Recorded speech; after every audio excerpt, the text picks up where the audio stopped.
तो जैसा कि आप देख सकते हो यहाँ पे हैं दीदी, बड़े दीदी, और इसको खाने का बहुत ज़्यादा मन था तीखू, और बना रही है, सॉरी बना नहीं रही है, मैं बनाई हूँ, उसको काटने वाला बना रही है। ये देखो 1-1 पीस करके निकाल रही है।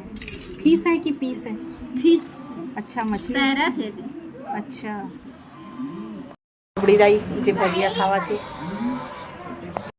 थे तिखुर, अरे सॉरी खावा थे तिखुर।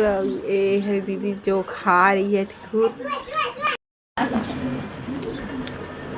देख सकते हो इसकी बच्ची एक जने कॉलेज में है, लेकिन दीदी को देख के लगता नहीं है कि इसकी बड़ी बेटी कॉलेज पहुंच गई है।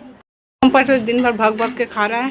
तो आप देख सकते हैं 1 मिनट भी नहीं हुआ है खाना चालू किए हुए, और आधा कंप्लीट खा के, और अभी भी देखो जा ही रहा है मुंह में।